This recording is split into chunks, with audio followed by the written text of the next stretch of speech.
नमस्कार दोस्तों, स्वागत है आपका बालाजी एस हिंदी क्लास में। तो इस क्लास में हम हिंदी के बारे में हम लोग पढ़ेंगे, क्योंकि हिंदी बहुत महत्वपूर्ण सब्जेक्ट है और हिंदी हर जगह पूछी जाती है।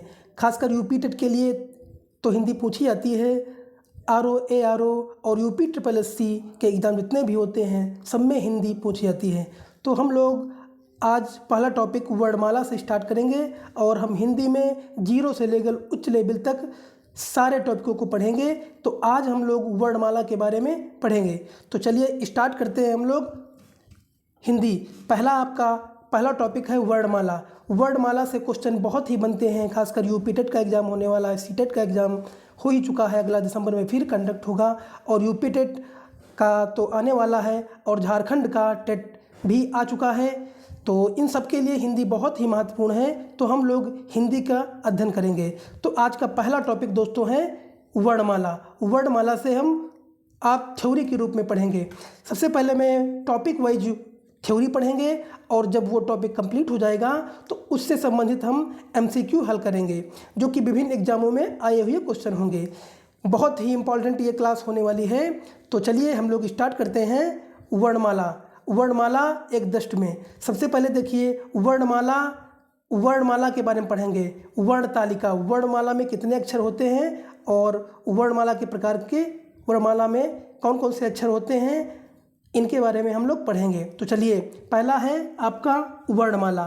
वर्ण कितने होते हैं हमारे दोस्तों? वर्ण होते हैं दो, एक तो स्वर और एक व्यंजन।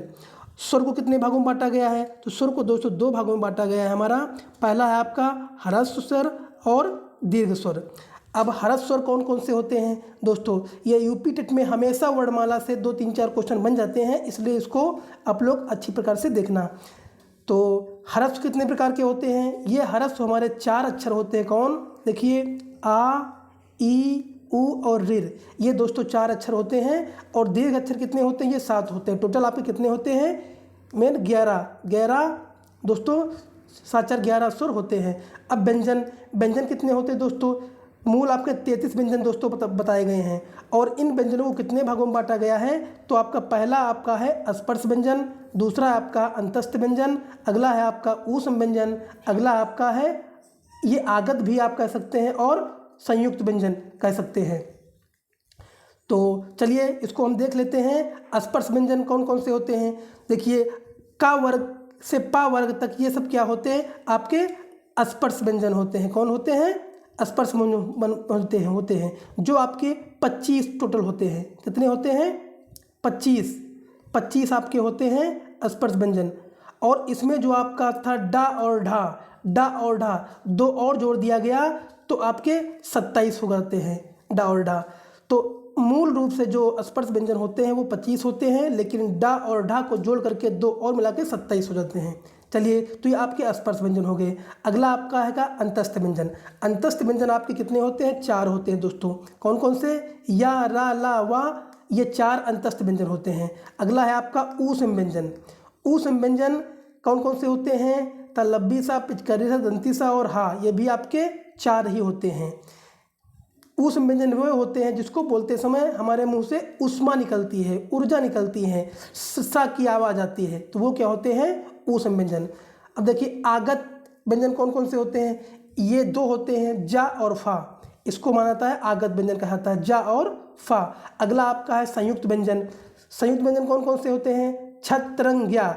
संयुक्त व्यंजन, इसको संयुक्त व्यंजन ही क्यों कहा जाता है? क्योंकि ये 2 अक्षरों से मिलकर बने होते हैं, इसलिए इनको संयुक्त व्यंजन कहते हैं। मूल रूप से आपके इसमें भी ये 3 छत्रंग्या माने गया है, लेकिन स्रा भी आपको ये संयुक्त व्यंजन माना जाता है। तो ये टोटल आपके 4 ये भी होते हैं। ठीक है, तो आपके व्यंजन आपके स्पर्श व्यंजन, अंतस्थ व्यंजन, ऊष्म व्यंजन, आगत स्वर और संयुक्त व्यंजन होते हैं। चलिए आगे देखते हैं। अगला देखिए स्वर की, इसे यहाँ नीचे दे दिया गया, आपके पास स्वर की संख्या कितनी होती है? 11 होती है और कुल व्यंजनों की संख्या आपकी होती है 41 और मूल व्यंजन जो आपके होते हैं वो होते 33। टोटल मिलाकर के आपके 52 अक्षर होते हैं दोस्तों। कितने अक्षर होते हैं? 52 अक्षर होते हैं। ये देखिए, अब देखिए कुछ ध्यान दीजिए, जो इम्पोर्टेंट है इनके बारे में आपको जानना जरूरी है। देखिए, आपका ये जैसे आपका है हिंदी वर्णमाला और पुनरावलोकन। देखिए ये देखिए, जिन वर्णों का उच्चारण बिना किसी अवरोध के तथा बिना किसी दूसरे वर्ण की सहायता से होता है उसे हम क्या कहते हैं, उसे हम कहते हैं स्वर कहते हैं। यानी स्वर आप स्वतंत्र होता है, वो किसी के सहयोग से नहीं बनता है, वो अपने आप स्वतंत्र होता है। यानी जिन वर्णों का उच्चारण बिना किसी अवरोध तथा बिना किसी दूसरे की वर्ण की सहायता से होता है उसे क्या बोलते हैं दोस्तों, स्वर बोलते हैं। दूसरा, स्वर, जिन स्वरों के उच्चारण में कम समय लगता है उन्हें क्या कहते हैं, स्वर कहते हैं। दोस्तों जो ये लाइनें हैं ये आप लोग जरूर याद रखना, क्योंकि इससे क्वेश्चन हमेशा बन जाता है प्रत्येक एग्जाम में, चाहे आपका UPSSC में हो या फिर आपका RO में हो या आपका जूनियर असिस्टेंट में हो, सब में हिंदी पूछ जाती है और इससे क्वेश्चन हमेशा 2-4 बन जाते हैं। इसलिए हिंदी वर्णमाला को बहुत ही आपको सावधानी से और एक एक लाइन को देखना है दोस्तों। ये जो हमारा ये आपका PDF है ये आदित्य प्रकाशन से लिए हैं, जो आदित्य प्रकाशन की बुक है उससे हम ये लिए हैं। तो चलिए, स्वर कितने होते हैं, ह्रास स्वर कितने होते हैं जो आप पढ़ चुके हैं, आ ई उ, ये कितने होते हैं आपके, ये ह्रास स्वर होते हैं, 4 होते हैं। मूल स्वर आ ई उ, इनको मूल स्वर भी बोलते हैं। ह्रास स्वर जो हैं ये 4 होते हैं, इनको ह्रास स्वर भी बोलते हैं और मूल स्वर भी बोलते हैं। अगला आपका दीर्घ स्वर कौन से होते हैं, ये 11 होते हैं। बड़ा आ, बड़ी ई, बड़ा ऊ, ए आई ओ आओ, ये क्या होते हैं आपके दीर्घ स्वर होते हैं। इन्हें दीर्घ संधि स्वर कौन कौन से होते हैं, दीर्घ संधि स्वर मतलब क्या होता है, जो संधि में, जो स्वर संधि में प्रयोग किए जाते हैं उन्हें दीर्घ स्वर संधि या दीर्घ संधि स्वर कहते हैं। तो देखिए दीर्घ स्वर संधि कौन कौन से होते हैं, ये इंपॉर्टेंट है, ये पूछ लेता है कभी कभी, किसी न किसी एग्जाम में पूछा जाता है कि दीर्घ स्वर संधि कौन कौन से हैं।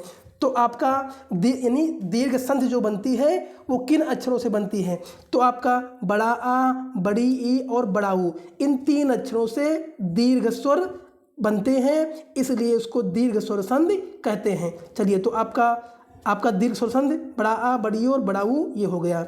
अगला है आपका संयुक्त स्वर कौन से हैं, संयुक्त स्वर कौन से हैं, ए आई ओ आओ। दोस्तों ए आई ओ आओ ये क्या है, आपके संयुक्त स्वर है। दोस्तों अगर इस क्लास को आप ध्यान से देखेंगे तो लगभग 30 मिनट की अगर क्लास होगी तो 30 मिनट में आप पूरे वर्णमाला को कवर कर लेंगे। अगर इसी को अगर हम बोर्ड पे या किसी हाथ से लिखित बताएंगे तो कम से कम 1.5-2 घंटे की क्लास होगी। इसलिए जो इसमें लिखित PDF आपको मिल रही है इसको अच्छे प्रकार से सुनना, कान में लीड लगा कर सुनना और उसको याद कर लेना। अगर पूरी वर्णमाला को आप जो मैं ये जो आपका थ्योरी करवा रहा हूँ और जो मैं प्रैक्टिस करवाऊँगा, इन 2 क्लासों को अगर देख लेते हो तो किसी भी एग्जाम में अगर वर्णमाला से क्वेश्चन आते हैं तो आपके कोई भी क्वेश्चन नहीं छूटेगा। तो चलिए आगे हैं आपके संयुक्त स्वर, ए आई ओ आओ, ये कौन से होते हैं दोस्तों, ये आपके संयुक्त स्वर होते हैं। आगत स्वर कौन सा होता है, बड़ा आ, जिसपे अंक की बिंदु ऊपर होती है ये वाली, ये क्या होता है आपका बड़ा आ होता है। अग्र स्वर कौन होते हैं, क्वेश्चन बन जाता है कि अग्र स्वर कौन कौन से हैं, तो आपका छोटी ई, बड़ी ई, ए आई, इनको हम बोलते हैं अग्र स्वर। दोस्तों बहुत इंपॉर्टेंट है, इनको बहुत अच्छी प्रकार से माइंड में सेट कर लेना। ई बड़ी, छोटी ई, बड़ी ए आई, ये क्या है आपके अग्र स्वर है। और मध्य स्वर क्या होता है, छोटा आ, इसको हम मध्य स्वर बोलते हैं।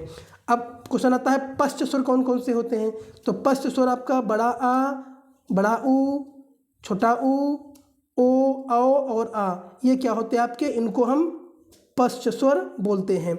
और संवृत स्वर कौन कौन से होते हैं, छोटी ई, बड़ी ई, छोटा ऊ और बड़ा ऊ, ये क्या होते हैं दोस्तों आपके संवृत स्वर होते हैं। और अर्ध संवृत स्वर कौन से होते हैं, ए और ओ, ये क्या होते हैं दोस्तों, ये आपके अर्ध संवृत स्वर होते हैं। और विवृत स्वर कौन से हैं, या विवृत क्या है, बड़ा आ और ए, ये क्या है आपका, इसको हम विवृत स्वर बोलते हैं। अर्ध विवृत क्या है, ए, आ, ओ, आ, ये क्या है आपके दोस्तों अर्ध विवृत है। दोस्तों इसमें से आप ए और आ और ओ इसको जरूर ध्यान रखना, अर्धविवृत ये इंपॉर्टेंट है, ये किसी न किसी एग्जाम में बन जाते हैं। तो ये आपके कुछ अक्षर हुए, ये जो आपके अग्र स्वर, मध्य स्वर, पश्च स्वर, संवृत स्वर, अर्ध स्वर और विवृत स्वर हैं, ये इंपॉर्टेंट है, इनको आप हमेशा रट लीजिए, चाहे यूपी टेट हो, चाहे आपका UPSSC हो, या फिर आपका जो RO ARO है या आपका जूनियर असिस्टेंट का है। इसमें इससे क्वेश्चन हमेशा एक न एक 2-4 क्वेश्चन बन जाते हैं। तो चलिए, कुल व्यंजनों की संख्या टोटल कितनी है? 41 है। मूल व्यंजनों की संख्या कितनी है? 33 है। और स्पर्श व्यंजन की संख्या 25 है। और उच्छिप्त व्यंजनों की संख्या दोस्तों 2 है। और अंतस्थ व्यंजनों की संख्या दोस्तों कितनी है? ये 4 है। और ऊष्म व्यंजनों की संख्या 4 है। आगत व्यंजनों की संख्या 2 है। और संयुक्त व्यंजनों की संख्या 4 है।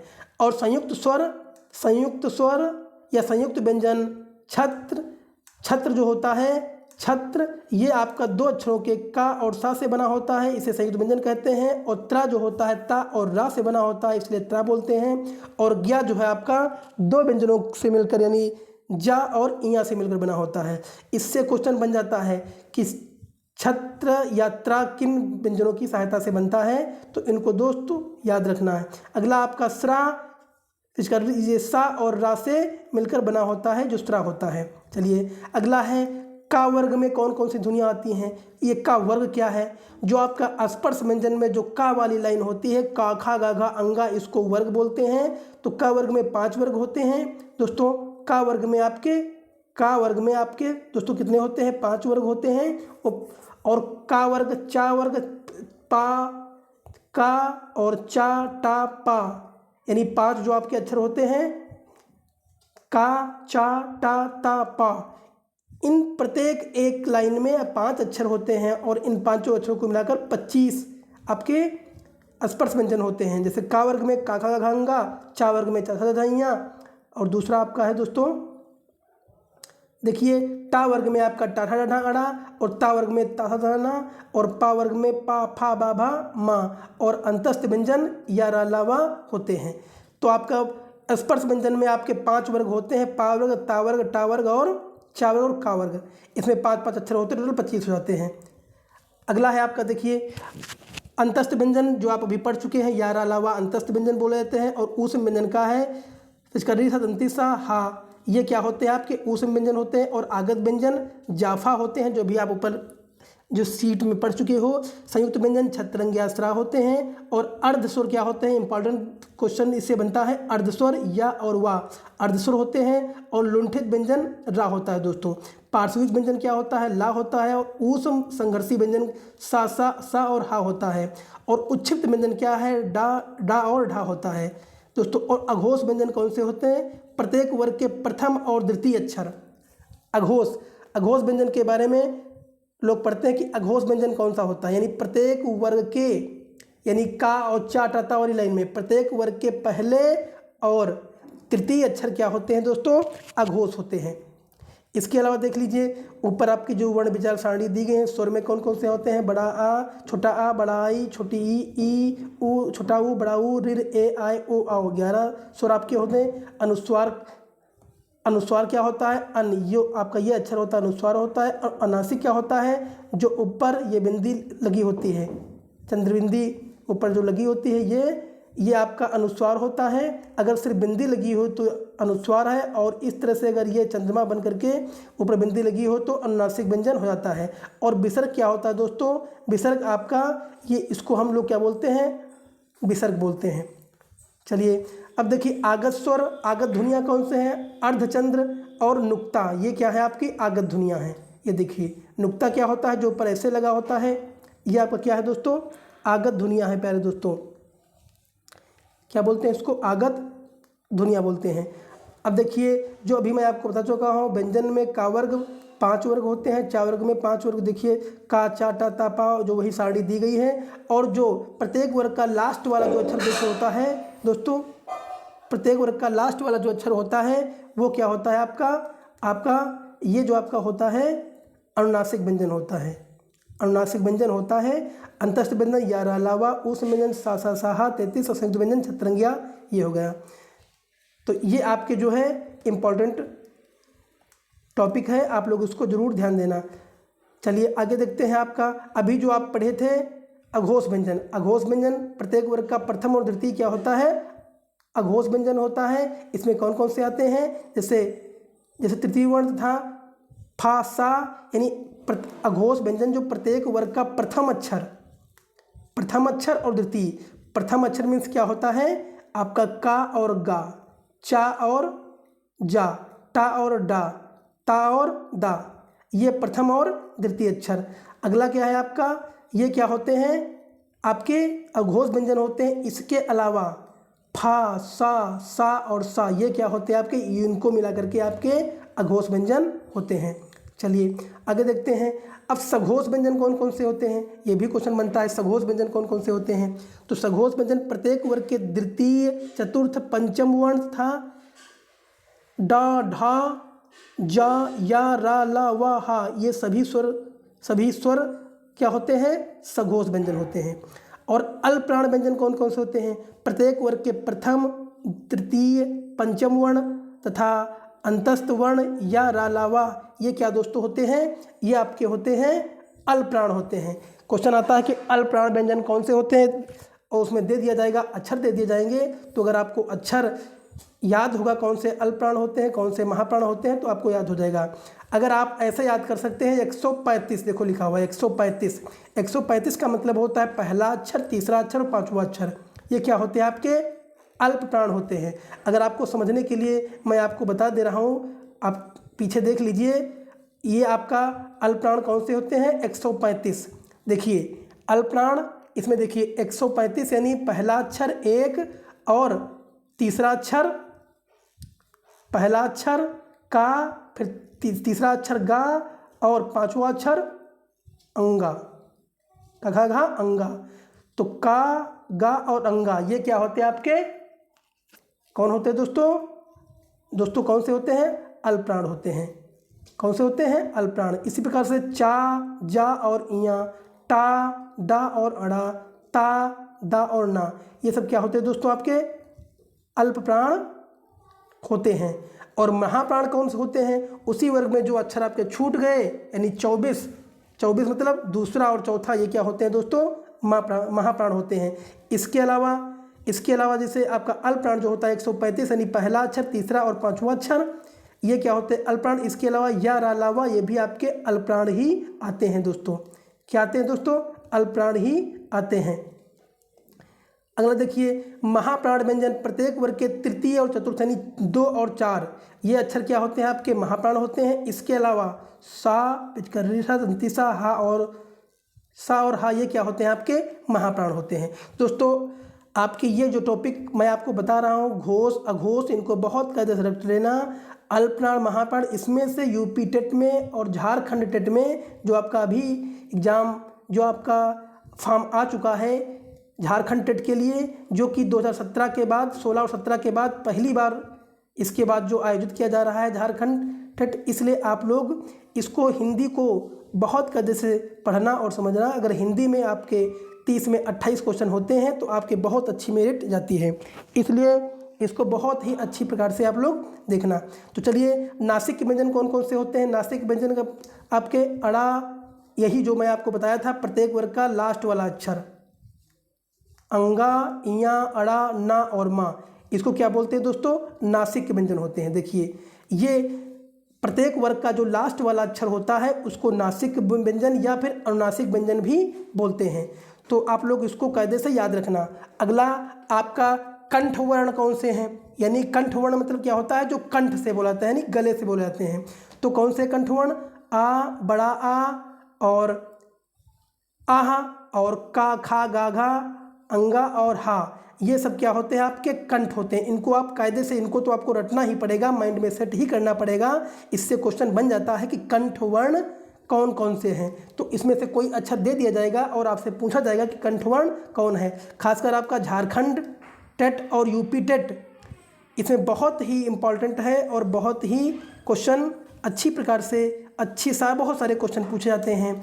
और यूपी ट्रिपल एससी, जो आपका यूपी ट्रिपल एससी के अंतर पेट होता है, उसमें भी ये क्वेश्चन सारे आपको देखने को मिल जाते हैं। इसलिए आप लोग इसको अच्छी प्रकार से, अच्छी तरह से अपने माइंड में वर्णमाला को सेट कर लेना।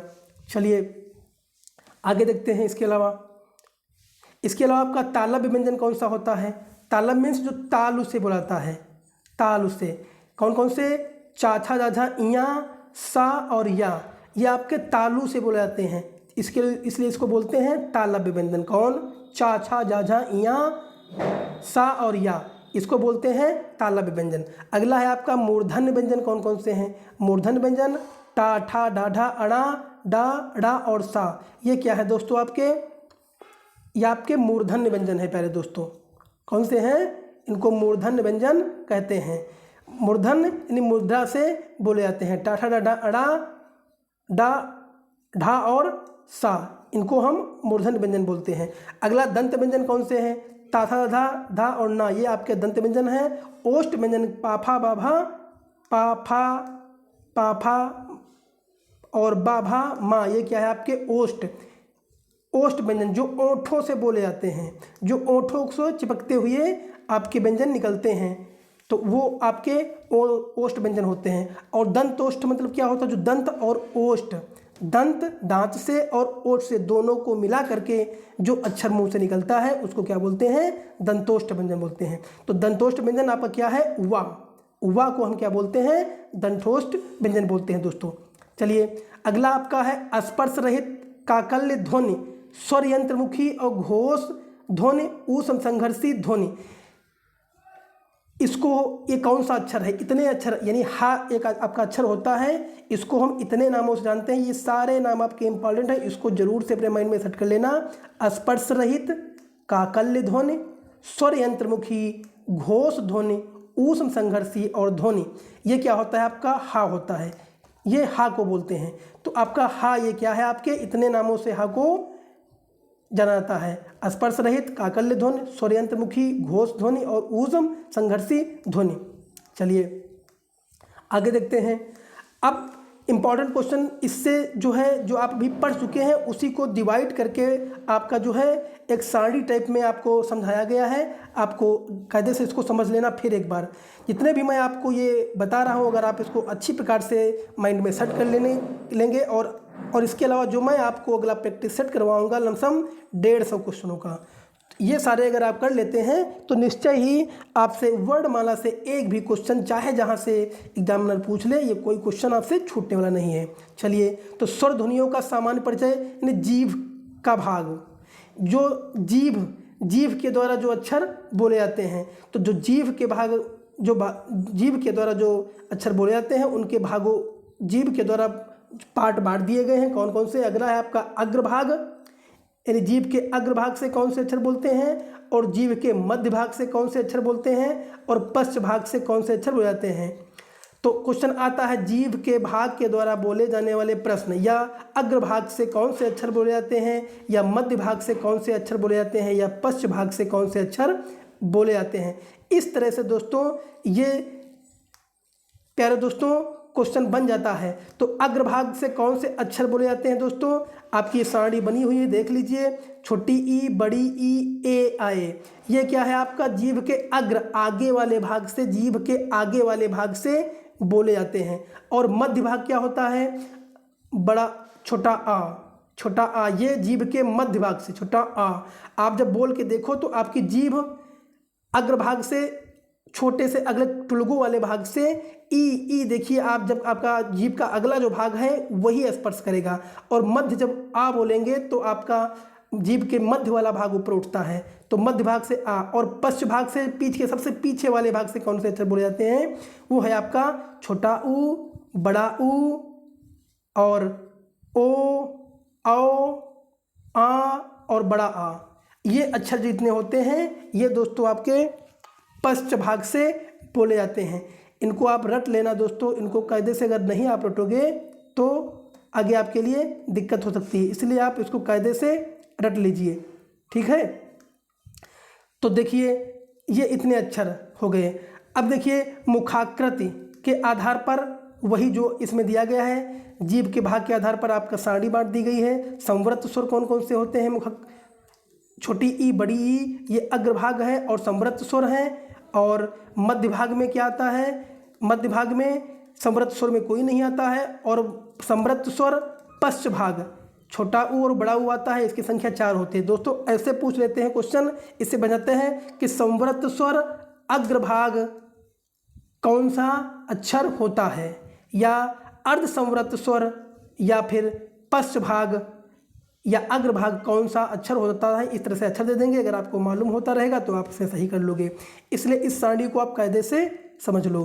तो अर्ध संवृत स्वर कौन से हैं, जो कि अग्रभाग भी है वो ए हो जाएगा, और ये इसका मध्य भाग नहीं होता है। और पश्च भाग क्या है, ओ हो जाएगा, इसकी संख्या 2 होती है। और अर्ध विवृत स्वर क्या है, अय, ये क्या है आपका मध्य अर्ध विवृत स्वर है। और इसका मध्य भाग क्या होता है, आ होता है। और पश्च भाग औ और आ होता है, ये 4 होते हैं। विवृत स्वर कौन से हैं आपका, विवृत स्वर में पश्च भाग होता है और आ होता है। देखिए अग्रभाग आपके कौन कौन से हैं, अब देखिए ऐसे से आप देख सकते हैं स्वरों की संख्या जो कि है अग्रभाग की कौन कौन से हैं, आप देख लीजिए। आपका छोटी ई, बड़ी ए, आई जो ऊपर आप पढ़ चुके हैं, यही सारे अक्षर हैं। और मध्य भाग में देखिए आ आता है, और पश्च भाग में देखिए जो सारे ऊपर पढ़ चुके हैं वही इसमें दिया गया है। ये सारणी के रूप में आपको दे दिया गया है। इसको आप बार बार निवेदन है कि इसको आप लोग देख लीजिए, इसको अच्छे से प्रकार से पढ़ लोगे तो कभी भी कोई क्वेश्चन आपसे गलत नहीं होगा। अगर एक बार वीडियो आपको समझ में नहीं आता तो 2 बार इसको आप देख लीजिए, धीरे धीरे करके देख लीजिए, स्पीड में करके देख लीजिए। आप 1-2 बार देखोगे तो ऑटोमेटिक सारे क्वेश्चन आपको याद हो जाएंगे, और जब आप प्रैक्टिस से हल करेंगे तो आसानी सारे क्वेश्चन आपके हो जाएंगे। अब देखिए, अब आप ओष्ठाकृत के आधार पर कौन कौन से अक्षर होते हैं, जो व्रतमुखी होते हैं 2 प्रकार के होते हैं। कौन से, क्वेश्चन आता है कि ओष्ठाकृत के आधार पर कितने भागों में बांटा गया है।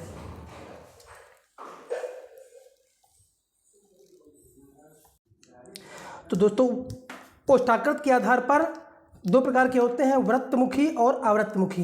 व्रतमुखी में कौन कौन से होते हैं, जिन अक्षरों को बोलने में मुख्य आकृत व्रत जैसी हो जाए वो क्या होते हैं, व्रतमुखी होते हैं। जैसे छोटा ऊ, बड़ा ऊ, देखो व्रत बन रहा मुँह में, ओ, आओ और आ, ये आपकी है व्रतमुखी। और अव्रतमुखी जिसमें व्रत ना बने, मुख्य आकृति व्रत ना बने अक्षरों को बोलते समय, जैसे छोटा आ, बड़ा आ, छोटी ई, बड़ी ई, ए आए।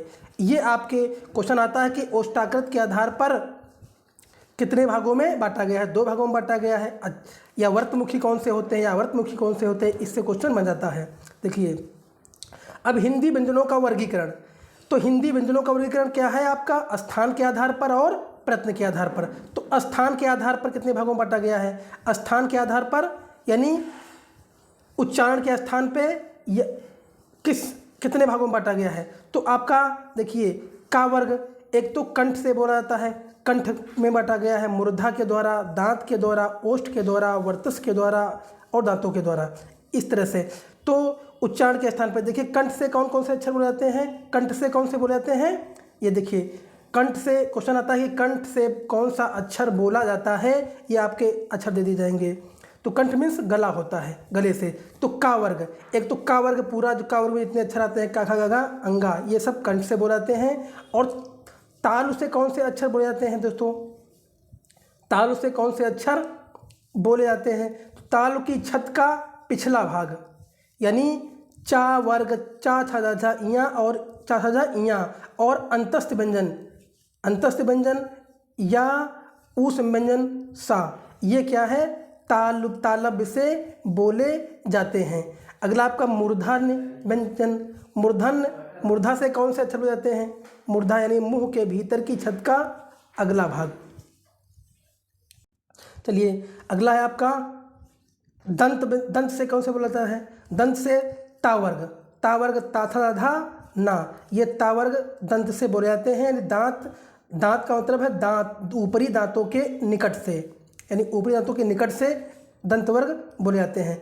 और क्या है ओष्ठ से कौन कौन से अक्षर बोले जाते हैं, तो ओष्ठ से आपका पावर्ग में पाफा बाभा माँ, पावर्ग पाफा बाभा माँ, ये अक्षर ओष्ठ से बोले जाते हैं। और आपका वर्तस्य, यानी वर्तस में होता है कि दांतों के पीछे का कठोर हिस्सा, तो वर्तस से कौन से बोले जाते हैं, आपका ना हो गया, सा हो गया दोस्तों, ना, सा, जा और ला, ये वर्तस्य व्यंजन हो गए। और दंतोष्ठ क्या है, दंतोष्ठ से आपका वा और फा, यानी दांतों को निचले ओंठ तथा ऊपरी दांतों से मिला करके जो बोले जाते हैं वा और फा है, तो इसको दंतोष्ठ बोलते हैं। और स्वरतंत्री कौन से हैं, तो आपको पहले ऊपर मैंने बताया है कि स्वरतंत्री अक्षर कौन सा होता है, जो कि हा होता है। तो देखिए ये आपका हा इसमें दिया गया है। ठीक है। तो जो आपकी सारणी दी गई है इसको अगर आप अच्छे तरीके से एक दो बार देख लेते हैं और याद कर लेंगे तो कोई भी आपका वर्णमाला से क्वेश्चन जो भी टेट हो चाहे जहाँ से क्वेश्चन पूछ ले आप आसानी से क्वेश्चन हल कर सकोगे। चलिए अगला और देख लेते हैं। दूसरा आपका है प्रयत्न के आधार पर। प्रयत्न के आधार पर कौन से कितने भागों में बांटा गया है अक्षरों को? आपका एक तो आपका उच्चारण अवयव द्वारा अवरोध की प्रकृति के आधार पर, ये स्पर्श व्यंजन, संघर्षी व्यंजन, स्पर्श संघर्षी, अंतस्थ, उच्छिप्त और अयोगवाह। ठीक है। अंतस्थ व्यंजन को 3 भागों में बांटा गया है। कौन? अर्धस्वर, लुंठित और पार्श्विक। तो अर्धस्वर कौन से होते हैं? या और वा अर्धस्वर होते हैं। लुंठित को रा बोलते हैं प्यारे दोस्तों। चलिए अब स्वर तंत्रियों में उत्पन्न कंपन के आधार पर अघोष, जो अभी आप पढ़ चुके हैं, अघोष क्या होता है? इन ध्वनियों के उच्चारण में स्वर तंत्रियों में कंपन नहीं होता है। प्रत्येक वर्ग के प्रथम और द्वितीय अक्षर क्या होते हैं दोस्तों? ये आपके जो अक्षर होते हैं, तो प्रत्येक वर्ग के प्रथम और द्वितीय वर्ण था फा, सा और सा अघोष व्यंजन होते हैं। और संघोष व्यंजन कौन से दोस्तों होते हैं? इन ध्वनियों के उच्चारण में स्वर तंत्रियों में कंपन होता है। जैसे क्वेश्चन इन लाइनों से क्वेश्चन बन जाता है कि अघोष व्यंजन किसे कहते हैं, या फिर क्वेश्चन बनेगा स्वर तंत्रियों में कंपन, ध्वनि जिस ध्वनियों में स्वर कंपनियों में कंपन उत्पन्न होता है उन्हें क्या बोलते हैं? अघोष बोलते हैं या घोष बोलते हैं। इस तरह से क्वेश्चन बन जाता है, इसलिए आप इसको अच्छी प्रकार से रट लेना दोस्तों। अगला है आपका सघोष व्यंजन। इन ध्वनियों के उच्चारण में स्वर तंत्रियों में कंपन उत्पन्न होता है। सघोष व्यंजन में प्रत्येक वर्ग के तृतीय, चतुर्थ और पंचम वर्ण यानी डा, अड़ा, ढा, जा, या, रा, ला, वा, हा, ये सभी स्वर सघोष होते हैं दोस्तों। 300 इसको बोलते हैं 345 ये क्या होते हैं? सघोष व्यंजन दोस्तों होते हैं। अब देख लीजिए आपकी सारणी भी बनी हुई है। अघोष व्यंजन प्रथम, द्वितीय, तृतीय आपके वर्ड दिए गए हैं, आप इसको पढ़ सकते हैं। अघोष व्यंजन में क्या क्या आता है आपका? तो देखिए आपका अघोष व्यंजन में का और खा, ये आपका अघोष व्यंजन हो गया। और सघोष में क्या आता है? गा, घा, अंगा, यानी चतुर्थ और पंचम और द्वितीय। ये अच्छा जो आपके होते हैं ये क्या होता है आपका? अघोष। वर्ग का जो आपका पहला दूसरा क्या होता है? अघोष होता है। और आपका तीसरा चौथा पांचवा ये क्या होता है आपका? सघोष होता है। बस इतना माइंड में बैठा लो कि पहला दूसरा अघोष और तीसरा चौथा पांचवा ये क्या होता है? सघोष होता है। आप लोग देख लीजिए ये सारे अक्षर इसमें दिए गए हैं। अब देखिए श्वास और प्राण की मात्रा के आधार पर कौन कौन से होते हैं? अल्प प्राण और महाप्राण। अल्प प्राण क्या होता है? प्राण का वायु अर्थ, यानी प्राण का अर्थ वायु से है। इनके उच्चारण में फेफड़ों से बाहर निकलने वाली वायु की मात्रा कम होती है। प्रत्येक वर्ग में प्रथम, तृतीय, पंचम वर्ण तथा या, रा, ला, वा ये क्या होते हैं आपके? अंतस्थ वर्ण होते हैं। 135 को हम बोल सकते हैं। 135 का मतलब होता है पहला का और तीसरा अक्षर और पांचवा अक्षर। महाप्राण क्या होता है? इनके उच्चारण में फेफड़ों से बाहर निकलने वाली वायु की मात्रा अपेक्षाकृत अधिक होती है। अपेक्षाकृत दोस्तों अधिक होती है। प्रत्येक वर्ग के द्वितीय, चतुर्थ वर्ण, द्वितीय और चतुर्थ वर्ण क्या होते हैं आपके? महाप्राण होते हैं। जैसे 24 का मतलब होता है वर्ग का दूसरा अक्षर और चौथा अक्षर, ये 24 का मतलब ये होता है। तथा सा, हा, पिचकर्री, सा, दंती, सा और हा और ऊ संव्यंजन ये क्या होते हैं आपके दोस्तों? महाप्राण होते हैं। देखिए इसमें भी आपकी सारणी बनी हुई है, देख लीजिए। अल्पप्राण कौन से होते हैं आपका? बस पहला, प्रथम, द्वितीय और पंचम ये क्या होते हैं आपके? अल्पप्राण। माइंड में बैठा लो कि अल्पप्राण पहला, तीसरा और पंचम अल्पप्राण। महाप्राण क्या होता है? दूसरा और चतुर्थ ये क्या होते हैं दोस्तों? महाप्राण। इसको आप 135 याद रखना, इसको आप 24 याद करना, ठीक है। इसके अलावा या, रा, ला, वा ये क्या अंतस्थ व्यंजन होते हैं आपके अल्पप्राण, और महाप्राण ऊ संव्यंजन होते हैं। चलिए देखते हैं अगला। वायु के नासिका से निकलने के आधार पर नासिक यौन निर्नासिक व्यंजन, नासिक या निर्नुनासिक व्यंजन कौन से होते हैं? इनको क्या बोलते हैं? जिन ध्वनियों के उच्चारण में वायु मुख के साथ साथ नासिका मार्ग से भी बाहर निकलती है, नासिक ध्वनियाँ कहलाती है। और निर्नासिक कौन सी होती है दोस्तों? जिनके उच्चारण में नासिक मार्ग बंद रहता है और वायु केवल मुख से ही बाहर निकलती है, उन्हें क्या बोलते हैं?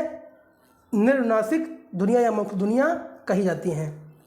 दोस्तों नासिक ध्वनियाँ हिंदी में पंचवर्गीय व्यंजनों के अंतिम, नासिक ध्वनियाँ क्या होती हैं? हिंदी में पंचवर्गीय व्यंजनों के अंतिम पांचों वर्ण, जो मैं आपको पहले बता चुका है, अनुनासिक व्यंजन या नासिक ध्वनियाँ, जो वर्गों का लास्ट वाला अक्षर होता है, अंगा, इया, अड़ा, ना और मा, ये क्या होता है? नासिक ध्वनियाँ होती हैं, या इनको अनुनासिक व्यंजन भी बोलते हैं। दोस्तों ये देखिए, चलिए आगे एक थोड़ा और इम्पॉर्टेंट बचा हुआ है बिल्कुल। उच्छिप्त व्यंजन क्या होते हैं? हिंदी के डा और ढा उच्छिप्त, ये आपके देखिए डा और ढा आपके उच्छिप्त व्यंजन होते हैं, और अयोग वाक्य होते हैं।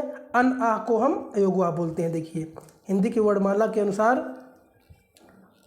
अन तथा विसर्ग को आ का आधार लेकर अन तथा आ का आ के रूप में दिखाया जाता है। वस्तुतः ये स्वर ध्वनियाँ तो हैं नहीं, यह परंपरागत ढंगों से इन्हें स्वरों में गिराया जाता है। संस्कृत पौराणिक व्याकरणों ने इन्हें अयोगवा कहा गया है। आप ये कह सकते हैं कि अन और आह, मेन चीज़ आप माइंड में रखिए। अन दोस्तों, अन और आह दोस्तों, ये क्या आपके अयोगवा होते हैं। और उच्छिप्त व्यंजन कौन से होते हैं? डा और ढा उच्छिप्त व्यंजन होते हैं। बस आप इतना माइंड में सेट करना है, उच्छिप्त व्यंजन डा और ढा अयोगवा, अन और आ अयोगवा होते हैं। बस आपका ये जितने भी मैंने पार्ट दोस्तों करवाया है, इसमें से क्वेश्चन हमेशा आपको देखने को मिलता है। अगर आप इसको अच्छी प्रकार से एक दो बार वीडियो देख लेंगे और धैर्यपूर्वक देखेंगे, ध्यानपूर्वक, तो सारे क्वेश्चन आप चाहे जहाँ से जो क्वेश्चन बनता है आपका ये क्वेश्चन सारे आपको मिल जाएंगे। तो दोस्तों ये आपका वर्णमाला से जो मेन इंपॉर्टेंट जहाँ से क्वेश्चन बनते हैं वो मैंने आपको करवा दिया है। इसके अलावा मैं कम से कम 150 क्वेश्चनों का प्रैक्टिस सेट मैं करवाऊंगा, जो कि विभिन्न एग्जामों में आए हुए क्वेश्चन होंगे।